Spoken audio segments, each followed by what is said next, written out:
यही तो समस्या है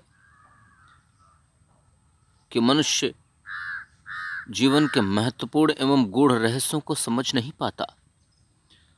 बहुत बार उसे यह भ्रम हो जाता है, संशय हो जाता है कि इन गूढ़ रहस्यों से क्या होगा, इन गूढ़ रहस्यों को जानकर भी क्या होगा, वह जानकर भी क्या कर लेगा। और यहीं पर वह समझ नहीं पाता। उसे यह सोचना चाहिए कि इन गूढ़ रहस्यों को यदि नहीं जाना जाएगा तो क्या नहीं होगा, यदि क्या होगा और क्या नहीं होगा के भेद को वो मनुष्य समझ पाता है। इन दोनों के बीच के भेद को समझने के बाद ही उसे इस बात का आभास हो सकता है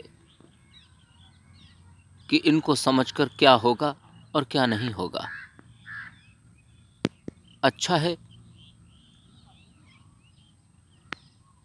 बिना जाने वह ये कहे कि क्या होगा क्या नहीं होगा, इसके बजाय अच्छा यह होगा कि वह पहले इनको जाने, इन गूढ़ रहस्यों को समझे, इनकी बारीकियों को समझे, फिर वह माने और कहे कि इनको जानकर क्या होगा क्या नहीं होगा।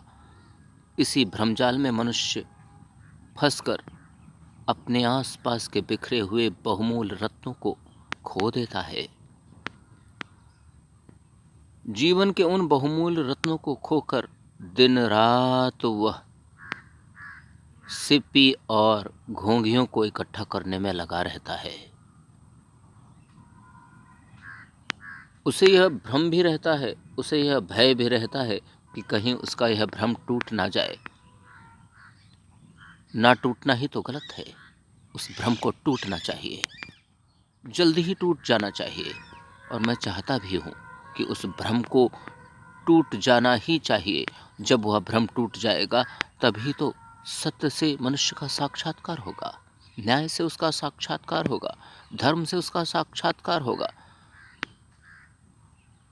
शांति अहिंसा से उसका साक्षात्कार होगा, ईमानदारी से उसका साक्षात्कार होगा।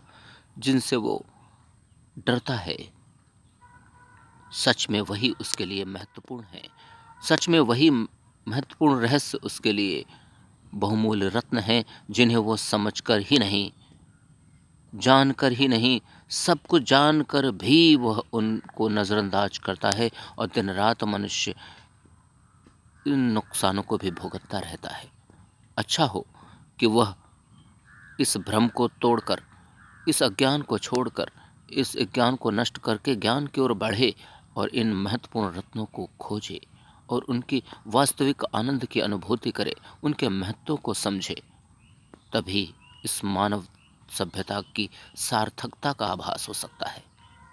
जब तक ऐसा नहीं होता तब तक ये उतार चढ़ाव, उथल पुथल होती ही रहेगी, जिनसे पूरी मानव सभ्यता बेचैन और विचलित होती रही है, हो रही है और होती रहेगी।